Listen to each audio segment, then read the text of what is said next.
चलिए आज हम लोग पढ़ेंगे अहमदाबाद का मजदूर आंदोलन। हम यहाँ पे लिखे 1918। उसमें क्या क्या लिखे हैं पहले एक बार हम पढ़ दे रहे हैं। कारण है मजदूर एवं मिल मालिकों के बीच प्लेग बोनस को लेकर विवाद। उद्देश्य इसका क्या था? इस आंदोलन का उद्देश्य वो था श्रमिकों को उचित वेतन और साथ ही साथ बेहतर अधिकार सुनिश्चित कराना। ये इस आंदोलन का उद्देश्य था। इसके जो नेतृत्वकर्ता थे वो गांधी जी थे। फिर गांधी जी ने क्या क्या बात बोले। गांधी जी ने मजदूरों को हड़ताल पर जाने को कहा। क्यों कहा हम समझेंगे। उसके बाद कहा कि मजदूरों को 35% बोनस मिलना चाहिए। ठीक है। उसके बाद फिर ये मामला न्यायालय चल गया। फाइनली न्यायालय ने फिर ये बात सुनिश्चित कर दिया कि मजदूरों को 35% का बोनस दिया जाएगा। क्या बोनस था, क्यों बोनस मिलना चाहिए था, हम लोग इसमें जानेंगे। और उसके बाद गांधी जी के इसमें जो मुख्य सहयोगी थे वो अनुसुईया बेन थे। और इसके जो विरोधी थे गांधी जी की इस मुहिम के या इस आंदोलन के जो विरोधी थे वो थे अम्बालाल, क्या नाम था, साराभाई अम्बालाल, जो गांधी जी के क्या थे, दोस्त। तो आइए हम लोग अब जानते हैं। अब जानते क्या ये फैक्ट। देखिए आप लोग सब कोई जानते होंगे कि जो फर्स्ट वर्ल्ड वार हुआ था, प्रथम विश्व युद्ध हुआ था, वो 1914 से लेके कहाँ तक हुआ, 18 तक हुआ। ठीक है। प्रथम वर्ल्ड वार में बहुत आर्थिक तंगी आ गया था इस बीच में। लेकिन जो ये अहमदाबाद का मजदूर आंदोलन था वो उससे तो प्रभावित था ही थोड़ा बहुत।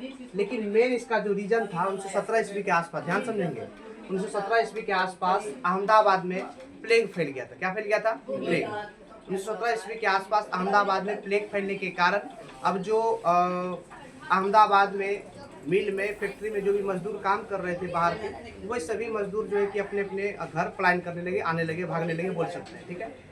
ये जो अहमदाबाद में जो मिल था, सूती वस्त्रों का जो मिल था, अब प्लेग फैलने के कारण जो मजदूर वहाँ से भागने लगे 1917 ईस्वी में। तो इन मजदूरों को रोकने के लिए, इन मजदूरों को वहाँ पे ठहरने के लिए, ताकि मतलब मिल बंद ना हो, रोकने के लिए मिल मालिकों ने एक बोनस स्टार्ट किया, बोनस देना स्टार्ट किया। ठीक है। तो जिस कारण से मजदूर, मैक्सिमम मजदूर वहाँ पे क्या हुए, रुक गए। ध्यान से समझेंगे, मैक्सिमम मजदूर वहाँ पे क्या हुए, रुक गए। लेकिन जैसे ही प्लेग खत्म हुआ तो मिल मालिकों ने क्या किया कि ये जो अहमदाबाद में या सूती वस्त्रों में जो ये बोनस दिया जाता था, इस बोनस को भी क्या करना चाहा, समाप्त करना चाहा। ठीक है। इसी को लेके मजदूर और मिल मालिकों के बीच इसी बोनस को लेकर क्या हो गया, विवाद हो गया। जब यह विवाद धीरे धीरे बढ़ रहा था तो गांधी जी को इस आंदोलन में, इस मुहिम में जुड़ना पड़ा, या गांधी जी को लोगों ने बुलाया। तब तक गांधी जी ठीक ठाक लोग उसको पहचान चुके थे कि गांधी जी जो है कि पढ़े लिखे आदमी हैं, वकालत किए हैं, साउथ अफ्रीका में मतलब बहुत सारे मतलब सत्याग्रह किए हैं। ठीक है। तो चंपारण सबसे इम्पोर्टेंट, चंपारण में जो नील का खेती हुआ था उसमें वो सफल हुए थे। गांधी जी का पहला सत्याग्रह था, तो गांधी जी को इसमें जोड़ा गया। तो इसमें जो मेन नेतृत्वकर्ता थे कौन थे? गांधी जी। लोगों ने गांधी जी को इसका हेड बनाया, इसका नेतृत्वकर्ता बनाया। तो गांधी जी ने मजदूरों को, मिल मजदूरों को ये सलाह दिया कि सभी जो मजदूर हैं हड़ताल पर बैठ जाएं, मतलब हड़ताल पे जाने को कहा, ये याद रखेंगे। दूसरा बात क्या बोला गया कि मजदूरों को 35% का क्या मिलना चाहिए, बोनस मिलना चाहिए। ये बात गांधी जी ने कहा। कितना प्रतिशत? 35%। जब ये गांधी जी ने ये बात कहा कि मजदूरों को हड़ताल पर बैठना चाहिए, मजदूरों को 35% का बोनस मिल मालिकों के द्वारा, जो सूती वस्त्र का जो मिल थे, उस मजदूरों को 35% का बोनस मिलना चाहिए, देना चाहिए। तो ये बात मिल मालिक जल्दी मान नहीं रहे थे। तब अंततः गांधी जी को अनशन पर बैठना पड़ गया। और ऐसा कहा जाता है कि भारत में गांधी जी का ये पहला अनशन था। अनशन मतलब गांधी जी भूख हड़ताल पर बैठे। किस हड़ताल पर? भूख हड़ताल पर। और जो बैठे थे तो 3 दिन के लिए गांधी जी भूख हड़ताल पर बैठ गए। और फिर ये मामला कहाँ चल गया, अब न्यायालय। धीरे धीरे ये मामला बढ़ता जा रहा था, ये मामला न्यायालय चल गया। आप लोग लिख लेंगे 3 दिन, अगर याद नहीं रहे तो 3 दिन कहीं नोट कर लेंगे। 3 दिन ये मामला फिर कहाँ चल गया, न्यायालय चल गया। और फाइनली ये मामला न्यायालय जाने के बाद गांधी जी का जीत हुआ, या मजदूरों का जीत हुआ। और इसमें न्यायालय के द्वारा ये फैसला आया कि मजदूरों को 35% का बोनस क्या होगा, मिलेगा या दिया जाएगा। 35% का बोनस दिया जाएगा। अब इसमें हम लोग जानते हैं गांधी जी के सहयोगी के रूप में एक थी अनुसुईया बेन, ये महिला इस अहमदाबाद मिल आंदोलन या मजदूर आंदोलन में गांधी जी के जो मुख्य सहयोगी थे कौन थी? अनुसुईया बेन, ये महिला थी। और साथ ही साथ इसी अनुसुईया बेन की जो एक भाई थे जिसका नाम था अम्बालाल साराभाई। ये अनुसुईया बेन और अम्बालाल, ध्यान समझेंगे, अनुसुईया बेन और अम्बालाल साराभाई दोनों भाई बहन थे। इसकी जो बहन थी अनुसुईया बेन, ये गांधी जी के मुख्य सहयोगी थे इस मुहिम में, इस आंदोलन में। लेकिन जो अम्बालाल साराभाई थे ये गांधी जी के मित्र होते हुए भी गांधी जी के इस मुहिम के क्या थे? विरोधी थे। आपको दोनों बात लिखना है। कि अनुसुईया बेन क्या थी, मुख्य सहयोगी थी, लेकिन अनुसुईया बेन के भाई जो गांधी जी के मित्र थे, दोस्त थे, वो क्या थे, इस मुहिम के विरोधी। क्लियर। अब एक बार हम लोग लास्ट आते हैं कि अहमदाबाद का जो मिल आंदोलन है या मजदूर आंदोलन है, ये क्या था नहीं था। हम क्या बोले कि गांधी जी के चंपारण सत्याग्रह के बाद, ध्यान दीजिए, या गांधी जी के चंपारण सत्याग्रह में सत्याग्रह सफल होने के बाद गांधी जी का एंट्री किसमें हुआ, किस आंदोलन में, अहमदाबाद मजदूर आंदोलन में। ध्यान दीजिएगा, चंपारण सत्याग्रह की सफलता के बाद गांधी जी का आंदोलन अहमदाबाद मजदूर आंदोलन में हुआ।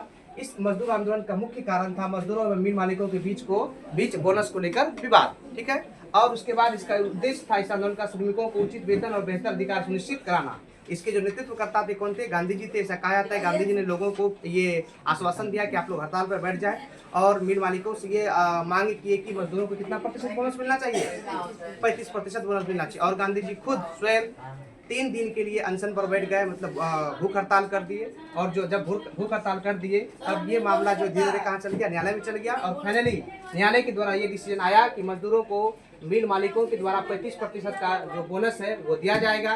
ठीक है। और अंततः हम ये कह सकते हैं गांधी जी का ये दूसरा जो सत्याग्रह था वो भी क्या हुआ, सफल हुआ। तो गांधी जी का पहला भूख हड़ताल कौन सा था, कहाँ पे, अहमदाबाद का मजदूर आंदोलन। ठीक है। कितने दिन के लिए, 3 दिन के लिए। गांधी जी का पहला सत्याग्रह कौन सा भारत में, चंपारण। दूसरा कौन सा, अहमदाबाद। भूख हड़ताल पहली बार कहाँ, गांधी जी भूख हड़ताल बहुत किए हैं। ठीक है, याद रखिएगा। उसके बाद इसमें जो इस मुहिम में गांधी जी का जो मुख्य सहयोगी थे कौन थे, अनुसुईया। इसी के भाई कौन थे, अंबालाल साराभाई। ये गांधी जी के क्या थे, ठीक है। तो आप लोग याद रखेंगे अहमदाबाद का मजदूर आंदोलन कब हुआ, 1900 किस राज्य से संबंधित है, अहमदाबाद गुजरात में। कहाँ पे है, गुजरात। इसमें मेन था कि प्लेग फैल गया था। प्लेग फैलने के कारण मजदूर लोग वहां से पलायन कर रहे थे। मजदूरों को रोकने के लिए मिल मालिकों ने वहाँ के मजदूरों को, या जो वहाँ फैक्ट्री में काम कर रहे थे, सूती वस्त्र में काम कर रहे थे फैक्ट्री में, उसको बोनस देने का बात कहा। जब बोनस का बात हुआ तो मजदूर वहाँ पे रुक गए। लेकिन जैसे ही प्लेग खत्म हुआ तो मजदूरों का जो बोनस था उसको क्या कर दिया गया, समाप्त करने की घोषणा कर दी गई। इसी का विरोध कौन करने लगे, मजदूर। उसके बाद इसमें किसका एंट्री हुआ, गांधी जी का। गांधी जी ऐसा सा बात बोले, क्या सब बात बोले हम लिख दिए, बता भी चुके हैं। मजदूरों को हड़ताल पर जाने को कहा और 35% बोनस देने की बात कही। और साथ ही साथ गांधी जी स्वयं इस आंदोलन में क्या हुए, 3 दिन के लिए भूख हड़ताल पर बैठ गए। 3 दिन के बाद यह मामला न्यायालय में गया। न्यायालय में जाने के बाद फाइनली इसमें बताया गया कि मजदूरों को 35% का बोनस दिया जाएगा। ठीक है। और अंततः गांधी जी का ये दूसरा जो सत्याग्रह था ये भी क्या हो गया, सफल। क्या हो गया, सफल। ठीक। चूंकि यह आंदोलन कहाँ पे हुआ था, अहमदाबाद में मजदूरों का आंदोलन था, इसलिए अहमदाबाद का मजदूर आंदोलन के नाम से आया था। ठीक है, थैंक यू।